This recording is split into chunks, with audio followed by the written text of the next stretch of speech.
Pagi itu Raya menerima kopi buatan suaminya. Namun Raya yang tidak menyukai aroma kopi itu, diam-diam menukarnya dengan kopi milik adik iparnya. 10 menit kemudian, terjadi hal yang mengejutkan pada adiknya. Apa yang sebenarnya terjadi? Sebelum memulai ceritanya, jangan lupa klik subscribe dan tuliskan di kolom komentar dari kota mana kalian menonton.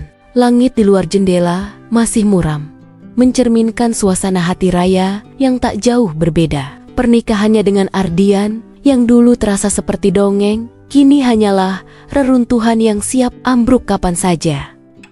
Perceraian sudah di depan mata, mereka sepakat untuk mengakhiri segalanya. Meskipun keputusan itu terasa pahit, seperti kopi tanpa gula. Setiap pagi adalah ritual sunyi yang dipenuhi ketegangan tak terucap. Mereka berbagi rumah, tetapi tidak lagi berbagi hidup. Pagi itu, Ardian mengejutkan Raya dengan secangkir kopi yang diletakkan di meja samping tempat tidurnya. Hal yang tak pernah dilakukannya sejak berminggu-minggu lalu. Raya mengerutkan kening. Apakah ini sebuah tanda perdamaian?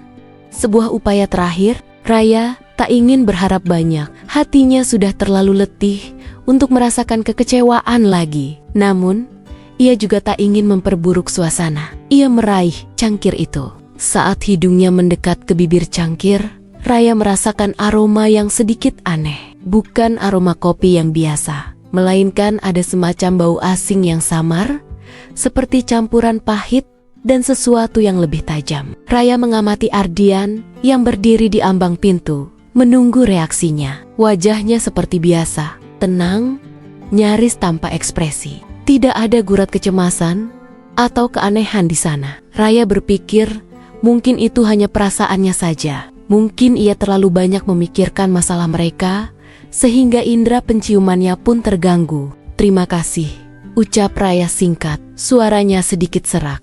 Ardian hanya mengangguk kecil, lalu berbalik pergi menuju dapur untuk menyiapkan sarapannya sendiri. Raya memandang kopi itu lagi. Bau aneh itu masih ada, hingga membuatnya tidak berselera. Ia membayangkan rasa kopinya juga pasti aneh. Tiba-tiba dari arah dapur, terdengar suara ceria Dewi, adik ipar Ardian, yang datang pagi-pagi sekali. Dewi adalah sosok yang selalu berhasil membuat suasana hati Raya buruk. Gadis itu, dengan senyum manis di depannya, adalah ular berbisa di belakangnya. Raya sering mendengar dari teman-teman dan kerabat bagaimana Dewi gemar menjelek-jelekannya, membumbuhi cerita perceraiannya dengan gosip-gosip tak sedap, seolah Raya adalah pihak yang bersalah sepenuhnya. Kedatangan Dewi selalu membawa aura negatif bagi Raya.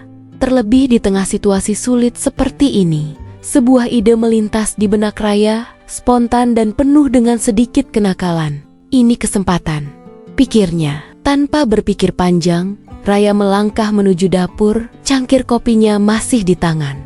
Dewi sedang duduk di meja makan, meminum kopi yang baru saja dibuatkan Ardian untuknya.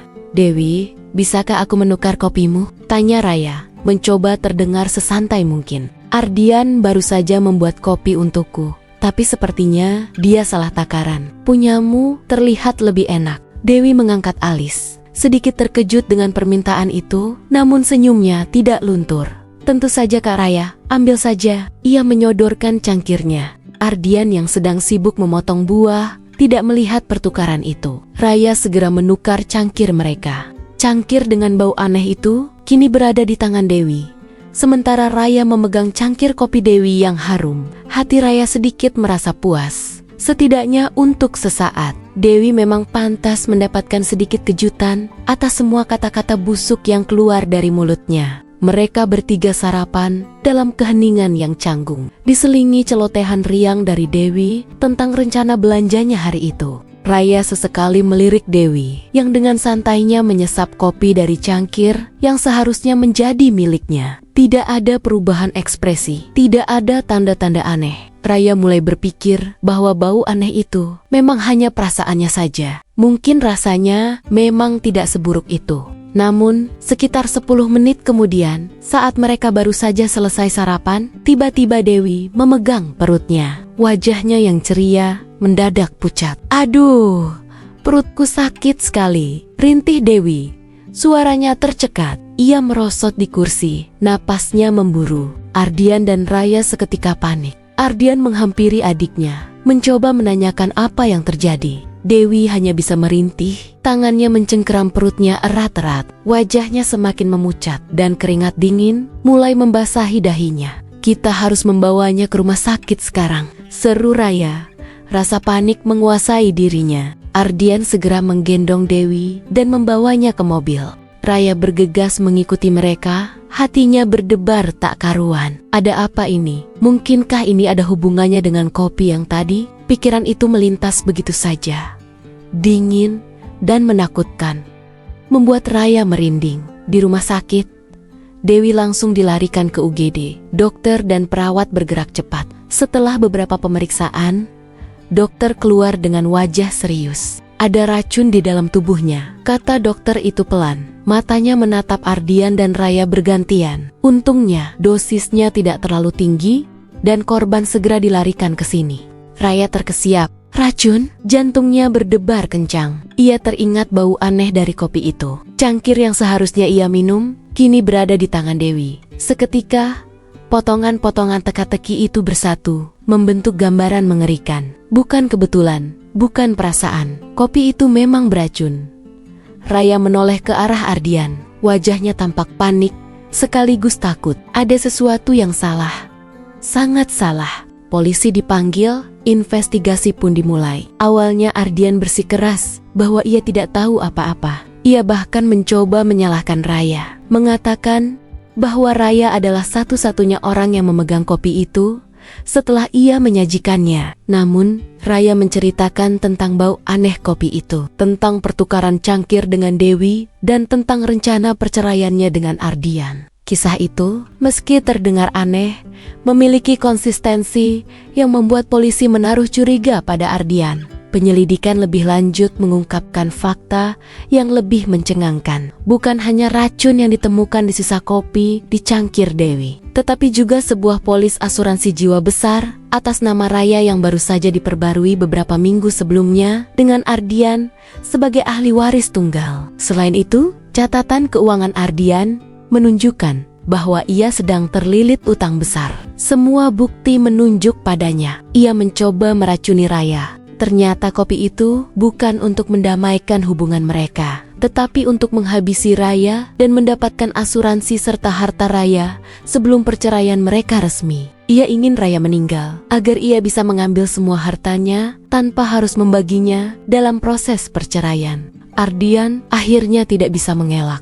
Di hadapan bukti-bukti yang kuat, ia mengaku keputusasaannya karena utang dan keinginan untuk mempertahankan gaya hidup mewah mendorongnya pada tindakan keji itu. Ia tidak ingin kehilangan segalanya dalam perceraian, dan menghabisi Raya tampak seperti solusi tercepat dan termudah baginya. Kisah itu menjadi berita yang mengejutkan. Ardian dijebloskan ke penjara, menghadapi tuduhan percobaan pembunuhan. Dewi, meskipun harus melewati masa pemulihan yang panjang dan traumatis, untungnya bisa diselamatkan. Setelah Dewi pulih, Raya mendatangi Dewi. Dengan suara pelan, Raya meminta maaf atas ulahnya menukar kopi miliknya. Ia juga mengakui bahwa ia sempat menyimpan kekesalan karena ucapan Dewi di belakangnya. Dewi yang masih terguncang oleh peristiwa yang baru saja menimpanya, akhirnya menyadari bahwa keretakan rumah tangga kakaknya bukanlah karena sikap Raya, tetapi karena Ardian sendiri yang gelap mata dan tega melakukan perbuatan keji itu. Perlahan, hubungan mereka pun membaik, dan Dewi belajar untuk tidak lagi menghakimi orang lain. Bagi Raya, insiden itu meninggalkan luka yang dalam, tetapi juga pelajaran berharga. Ia selamat bukan karena keberuntungan semata, melainkan karena nalurinya yang aneh dan sedikit kenakalan di waktu yang tepat. Ia terlepas dari hubungan yang toksik dan bahaya yang tak pernah ia duga. Hidup memang penuh kejutan. Kadang, secangkir kopi yang terlihat biasa saja bisa menjadi awal dari sebuah akhir yang pahit, atau justru awal dari sebuah permulaan yang baru.